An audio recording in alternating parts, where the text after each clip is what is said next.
Flow, river, flow, wash away my insecurities. Flow, river, flow, wash away my doubts. Flow, river, flow, bring me down to where I want to be. Flow, river, flow, get me there.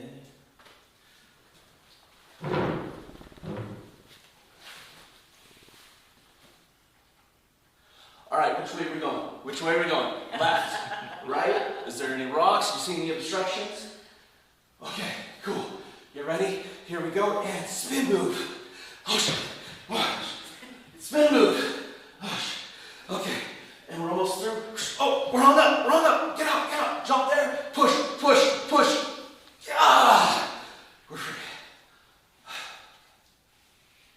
This is what my experience was this last weekend. I got the opportunity to raft the Rogue River. Now, I'd heard about this amazing body of water when I lived in New Mexico. Over 15 years ago, I had heard about this mysterious, amazing, wonderful, inspiring, and definitely adventure-worthy location. I moved out to Oregon, and I lived here for 12 years. It's been on my list, but it's one of those, well, I don't have a raft. I know a few people that do raft, but it's never worked out. And then, the week before last, I got notified that a friend of mine was going to go on this trip. I'm like, oh, it's great, Aaron. Go have a blast. It's wonderful. And then Aaron goes, I think there's an empty spot. You need somebody? I got a little bit of river experience. You need somebody? And she said, let me ask. So I found out Sunday that I was going rafting on Thursday. Chaos jumped in. I had client meetings every single night after full days of work. It didn't matter. Made it work. Threw together my gear, showed up on Thursday, and we went on this magical, amazing raft trip. Now, how many people in here have been rafting before? No, raft, okay. Basic idea, load a ton of gear onto this inflatable boat, and you have either paddles or oars. Oars are much longer paddles, and you have one person paddling in the middle of the boat. Now, it's glamping. It is fancy camping. You're not backpacking where you're carrying everything in all with you all the time. Instead, you're just unloading the boat when you get to your location. And sometimes the raft being heavier is better because it tracks lower in the water and you get more current to help you. Versus if it's just floating on top, you don't have as much control. So sometimes the heavier rafts actually move faster, which is very counterintuitive. But with it, we had 4 rafts. We had a main trip leader, Brian, who I've rafted with 6 years ago. And I didn't remember. We went on this fun adventure with the running group I'm with. So I know him, and he plans everything to the last detail. A spreadsheet with fillable forms saying exactly what items of gear are needed, how many of them, what food supplies, how much money everything costs. He's organized. Love it. Because I didn't know what I was getting into. I didn't know these people were going to be super experienced or complete rookies. I didn't know if I had to bring every bit of gear and extra like I normally do with friends of mine. I brought 3 headlamps. My other friend forgot her headlamp. She borrowed a headlamp the entire time.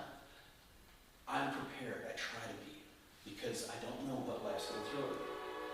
Now, when I got on the boat, I wasn't in charge. It was wonderful.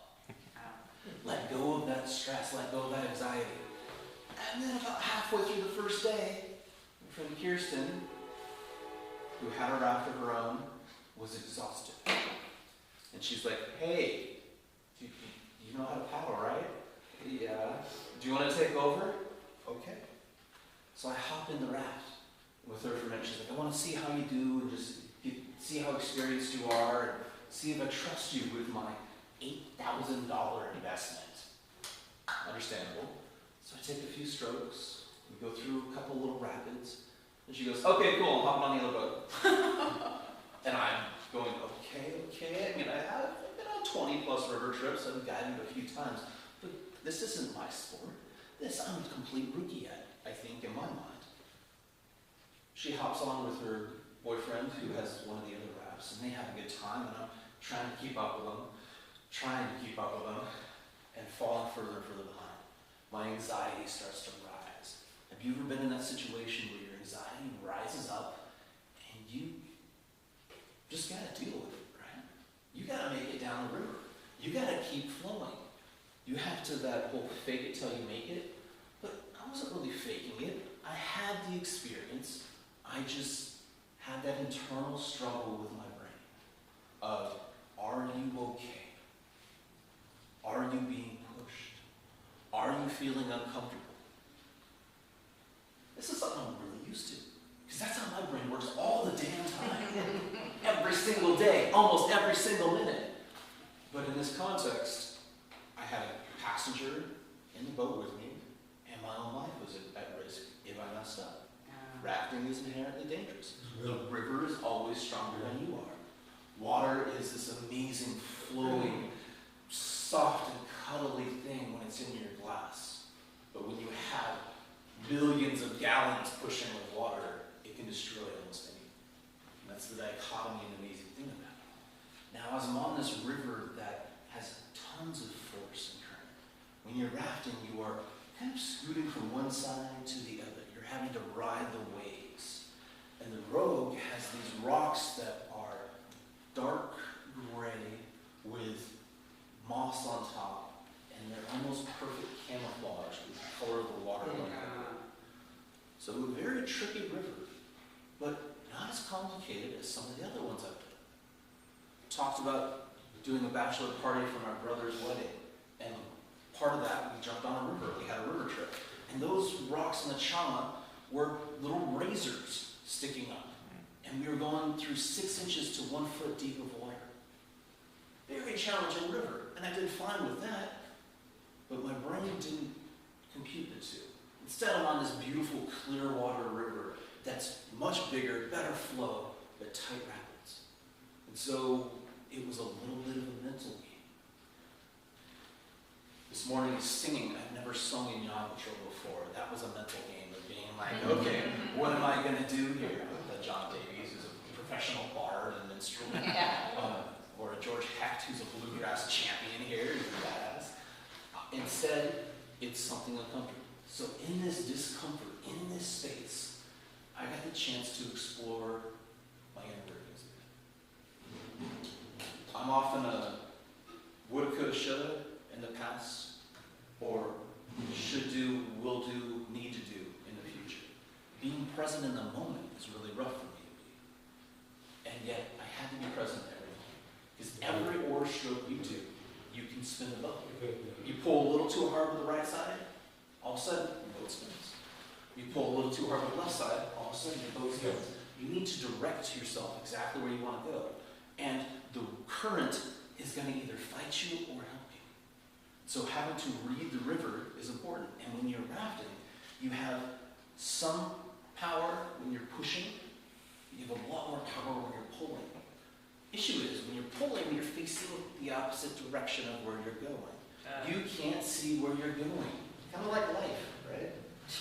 So I'm pulling, and I'm having my passenger, who's a total rookie. She's been on one float trip before, where she was paddling a little bit, and she had everybody tell her what to do. She'd never seen how to navigate rivers. She had never had to figure that out. Had never had to really focus on, oh, there's a boulder on your left. You need to go, point, turn. So Aaron was growing, I was growing, and I had to trust Aaron, who didn't know at all what Aaron was doing. So I am trying to do this. I'm doing a bunch of spin moves. The other, Brian, the super advanced guy, he spun his boat like 4 times the entire trip. He touched one rock the entire trip. He has this flow down where he doesn't like to get wet on a river. Now this is counterintuitive because when I learned, and all the people I've gone with, they want to get you soaking wet. You want to get all of the bow waves coming in. You want to get every bit of experience from this river. But that's usually when it's warm and you're not wetsuited up. Or you have passengers that don't really like getting wet. So he's doing this type of flow when I'm thinking I need to crash through every rapid. It was very different. Overall, my takeaway was that I had to realize how to flow with the water. I I had to be confident in my own abilities to flow with the water. I had to help encourage my passenger, Aaron, to see what was coming and how to communicate that. And I just had to use the skills I had.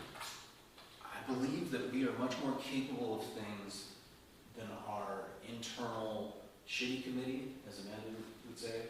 Our internal pessimism allows us to believe.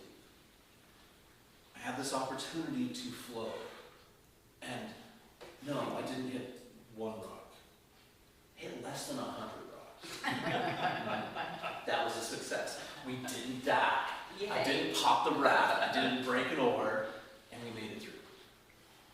Now, life is like this. Most people aren't going to hit just one rock. Hopefully you won't hit 1,000. But with it, we're going to be flowing through. Water is going to pull us along. The river of life keeps moving. Now you can fight against the current, you can flow with the current, or you can do a mix of both and get you to where you